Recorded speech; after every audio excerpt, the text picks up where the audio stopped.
What's up, family? It's your favorite storyteller, Matt D. Talford, back with another video.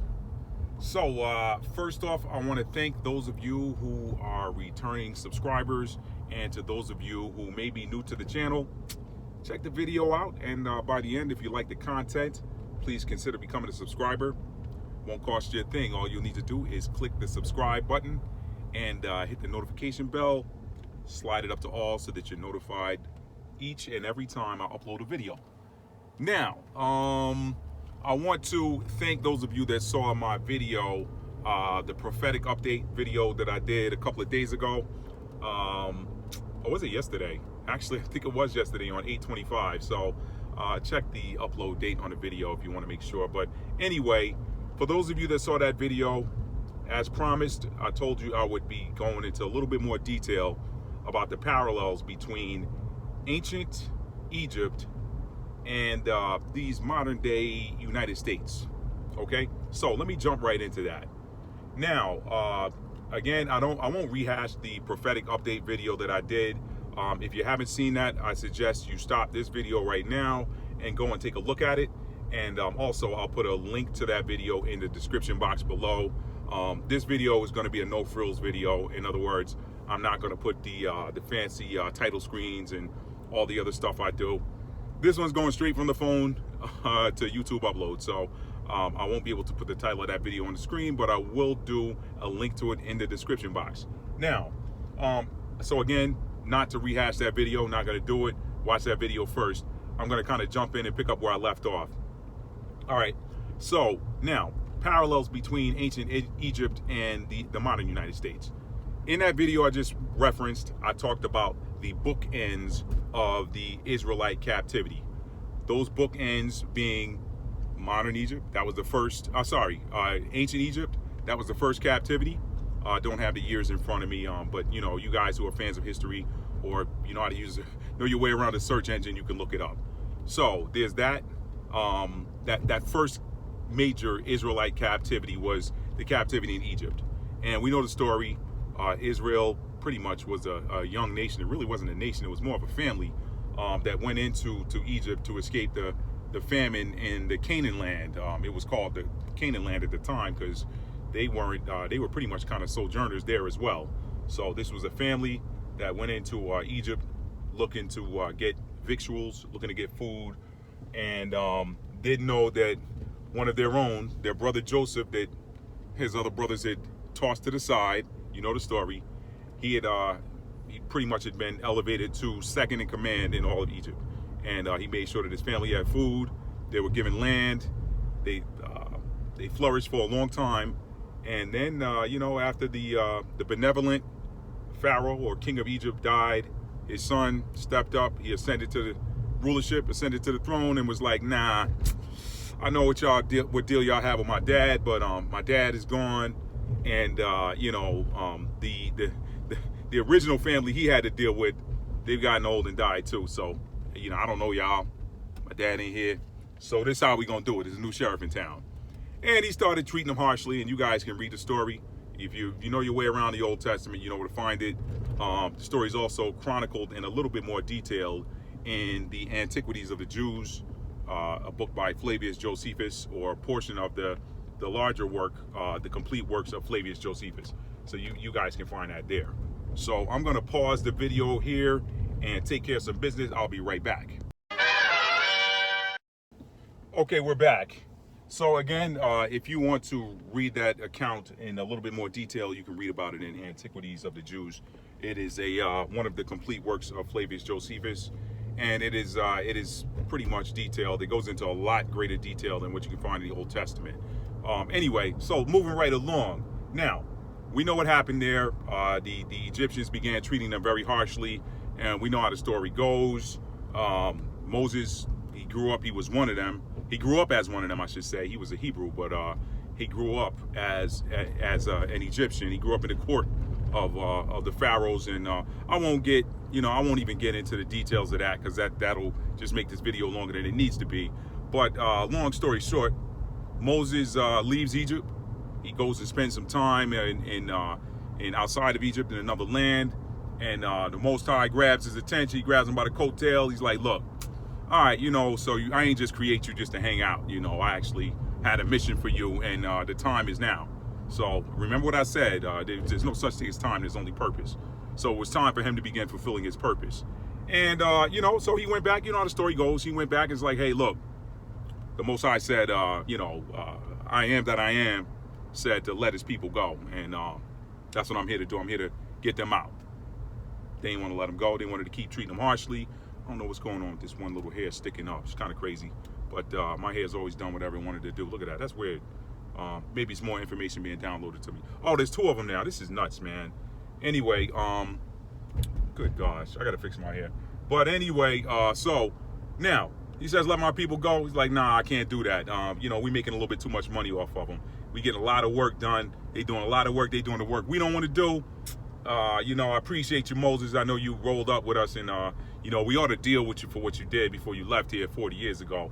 But we're gonna let that ride. But these people you think you came here to get, nah, B, they staying here. All right. So we know how the rest of that goes. Most High's like, hey, let them know I'm not playing with them. They weren't trying to hear it. He hit them with some plagues. Plagues, right? Most High's greatest weapon he always uses is his creation, the earth, nature. How about that? Seeing some of that going on right now too. But anyway, to keep it moving, we know how the story goes. All of that wasn't enough, so he sent the angel of death and started claiming some of their firstborn sons. And which is interestingly enough, he went after the male children because Pharaoh went after the male Israelite children. So the Most High always gives it back to you, but he makes it hurt worse. That's why you don't want to do no wrong. That's why you don't want to do no wrong. That's why you want to keep it on the straight and narrow. But anyway, let me keep it moving. So after that, he got the message. He's like, man, you done killed my... Yo, y'all get out of here. Y'all costing me too much now. I was earning off of y'all. Y'all were an asset, but now you're a liability. So just go. So they left. And we know what happened after that. He's like, nah, who do they think they are, man? Nah, go back and get them. And as the story goes, he lost his entire army in the Red Sea, right? And moral of that story is, when the Most High break your back, you don't never rise to world dominance again. Egypt was never a world power again after that. They're the most powerful military anyone has seen up until that time. And they never made it back to the top of the ladder. Because when the Most High break you, he breaks you completely, right? Now, was that the only Israelite captivity? No, because I said that was bookend. That was the left side of the book. You saw the video yesterday, all right? The back cover, or the back bookend, is Second Egypt, referenced in Deuteronomy 28 and 68. Where is that?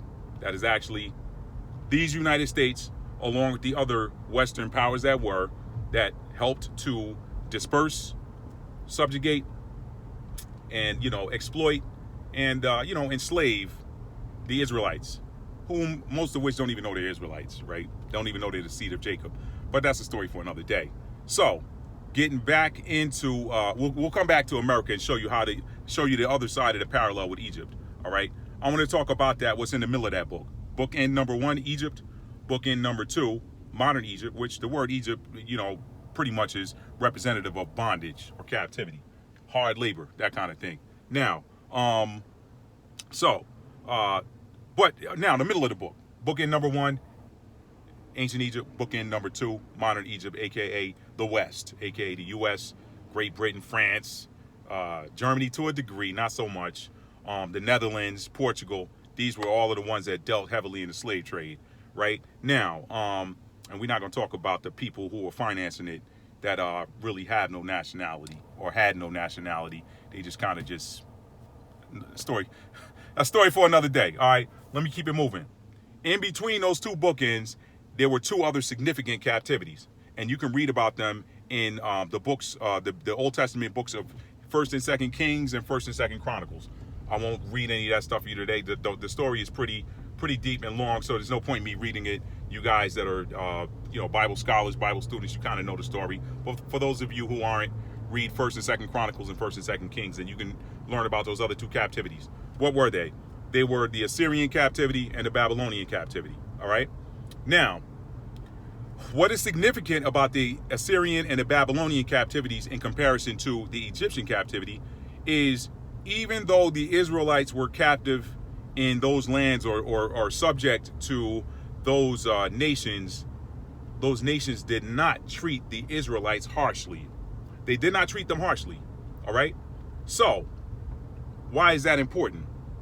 That is important because, especially with the Babylonian captivity, we know that the Babylonians fell to the Persians, and King Cyrus of Persia, he released the Israelites. Say, hey, look, man, y'all can go back to your homeland. Look, I've defeated your original captor. I got no use. I'm not gonna hold y'all. Maybe somewhere in his mind he studied what happened to the Egyptians before him and knew these people knew who these people were. They knew who the Israelites were. They knew the God they served, and they were like, look, I ain't trying to end up like them Egyptians, so hey man, y'all free to go. They didn't deal with them harshly. Even though they were subject to them, they treated them with respect. They treated them with dignity. They actually treated them like they were parts of their kingdom and didn't do all of this harsh stuff that the Egyptians, they did not deal with them harshly like the Egyptians did. All right? So, fast forward to the West, the Americas, the British Crown, the French, the Portuguese, the Dutch, so on and so forth. Harsh treatment. Did the Israelites ever return home? No. Let's talk about how they got there, right? They got broken by the Romans in 70 AD. The Israelites. I didn't say the Jewish people, okay? Don't get offended. I'm talking about the Israelites. There is a significant difference, okay? There's a significant difference between the Israelites and the so-called Jewish people. But I'm not dealing with that because I know some of y'all get triggered by that. And listen, if I were in that latter category that I mentioned, I would probably, where is this hair? There it is. Let me see if I can hook it onto something else. All right, yeah, it's not sticking up anymore. If I were in that latter category, if all you know is what you were taught when you were younger, how are you gonna be mad at somebody for that? And at the same time, I might be offended too. I don't know. I mean, if you could illustrate and show me the truth, then I'd be like, well, dag, somebody lied to me. And that's actually prophecy that's coming forth too. Look in the book of Jeremiah. It said that somebody's gonna say, surely our fathers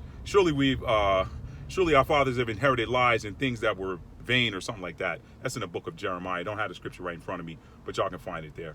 Anyway, to get back to my point, there's a significant difference between the Israelites and the so-called. Anyway, so I ain't trying to trigger no algorithms or nothing like that. But so now the Israelites. They had their backs broken by the Romans in 70 AD. That was prophesied to happen.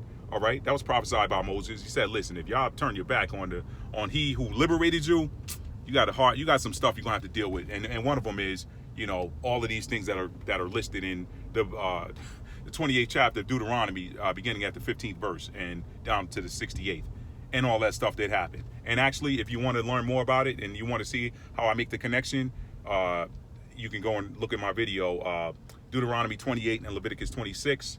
A lesson in Israelite history, not theology, or a study. It's in my channel, and I'll put a link to that video below as well. Now, so let me get ready to wrap this video up. So basically, now we know that the Assyrians and the Babylonians did not treat the Israelites harshly, as did the Egyptians, and as a result, they did not suffer the same fate that the Egyptians suffered. Okay. But here you got the West. I'm just going to say collectively, the Western powers that were, they have continued to treat the Israelites harshly. Now, some of you are going to say, oh, man, you guys got jobs. You got your own universities, whatever. But listen, we know the real deal. There's a difference. I mean, you can take the legal dictionary and look up the word citizen, and you'll see that the Israelites, as they're called in the West here, black people or African Americans or Afro Caribbeans or Afro British or African whatever, Afro French, whatever. Y'all know, okay? Well, you know what? Let me deal with the word citizen in the United States. Let me bring it back. It clearly says in Article number 3 that no persons other than white persons can be considered citizens. So, and a lot of the treatment, I don't even want to get into the politics side of it. Let me just stay on my point here. We know that there is a parallel between the treatment of the Israelites in ancient Egypt and the treatment of the Israelites in modern Egypt. Let me call it modern Egypt. Look at the majority, the overwhelming majority of the prison system, right? Like, didn't it say like the United States has, I forget what the percentage of the world's population is. It's small percentage of the overall world population, and yet they have the highest percentage of prisoners in the world. That is that shouldn't be. But then when you even look at those prisoners, look at the makeup, look at the ethnic makeup of the prison population in this country. So you're getting a lot of the same treatment of the Israelites here that you got in Egypt. Now, the other significant thing, Pharaoh wouldn't let these Israelites go. The West has not released them. I mean, the Israelites built the West just like they built Egypt. Don't get triggered if you all into the Egyptology thing and the Hotep. Don't get triggered. We know that royals typically don't build their own stuff. They get other people, they get other laborers to come and build their stuff. They rule, they bring in other laborers to build their stuff. So we already know who the builders of civilization pretty much were. So even though they're celestial royal, look, I'll talk about that another time. So the moral of the story, the parallels, harsh treatment in ancient Egypt, harsh treatment in the New Egypt, okay, the West, all right.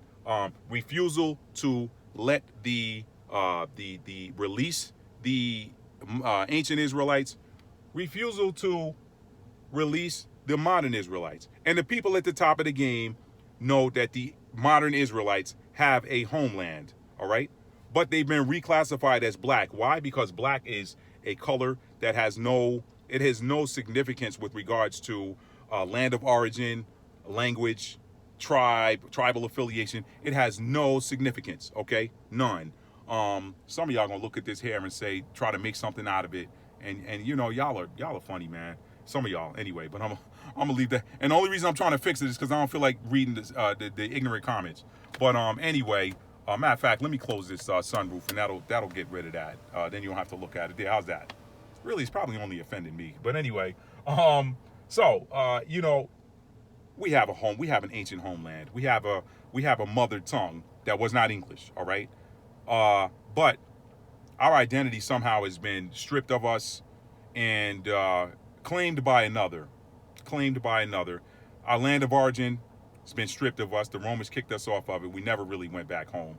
All right, we haven't been home for 1,951 years. All right, we fought wars for other nations. We built other civilizations and continue to serve them.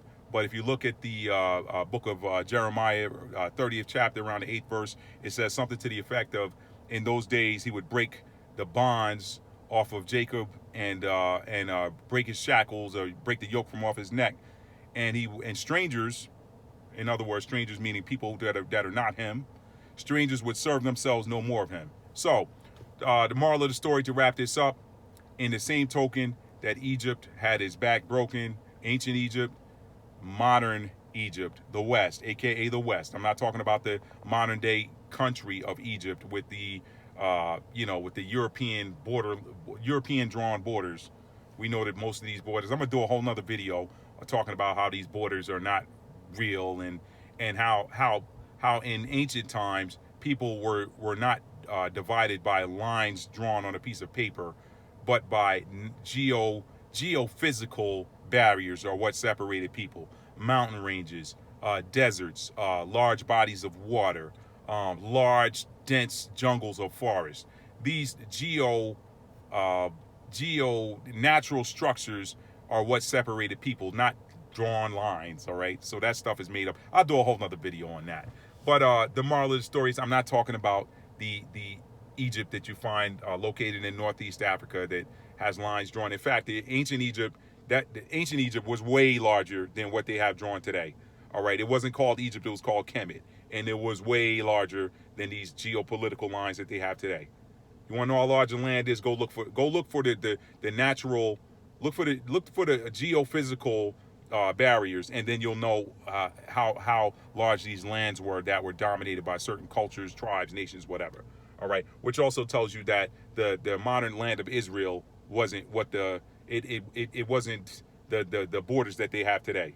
All right, again, the Most High's borders are always geophysical structures, not lines on a map. All right, So anyway, so to wrap this up, modern Egypt, not Northeast Africa, I'm talking about the so-called Western powers that were, they have to get similar, if not worse, treatment than the ancient ones. And the truth of the matter is, they, just like the ancient Egypt knew that these people served a different God, and he felt like he can challenge them and do, hey, look, nobody's greater than us. We can do what we want to do. This same modern structure, even though they hide behind Christianity, which is a made-up religion, which religion itself is made up, but even though they hide behind Christianity and claim, to follow Christ and his ways, and yet the religion was created by the people who killed him and changed his name in the history books. They claim to follow that. We know that they know who we are, the Israelites. They know who we are, and yet they don't. They just keep it. They're like, okay, we know who they are, but we're gonna keep them in the dark about who they are, and we're gonna keep pushing this line, and we're gonna keep using them. But at the same time, we're gonna, I don't even want to get all into what happens with these abortion clinics and all this other stuff. It's a whole mess, but you know what? It was prophesied to happen, but it also had a prophesied end. And that prophesied end is upon us. It's upon us. So I'm here to tell you, in the same way that ancient Egypt got dealt with, modern Egypt, and I ain't talking about Northeast Africa, modern Egypt got to get dealt with, because they pretty much continue to thumb their nose at the Most High. So really, this war goes way back. It goes beyond the Romans. I mean, really, and to be truth be told, the war between Judah and the Romans never really ended. It never really ended. I mean, it may have ended in the history books, but them jokers that followed, they've chased the Israelites around the planet, and still trying to subdue them, and that predates them really. This thing is, Star Wars tells you a lot. The movie Star Wars is not. That's almost another example of hiding something right in front of your face via entertainment. I'll do another video talking about the intergalactic war between righteousness and unrighteousness, but that's a little bit too deep for this video. But I'm gonna break down Star Wars one day for y'all too. But anyway, I'm gonna wrap this video up, y'all. Thank you for watching, and if you got a comment, leave it below. If you like this video, give it a thumbs up, and consider subscribing. I will talk with you guys later. Peace, and keep doing what you're doing. Tell somebody you love them and mean it. All right? How do you mean it? You show it. All right? And I love you guys. I know I'm telling you. I'm trying to show you by continuing to put out this righteous content. Peace, y'all.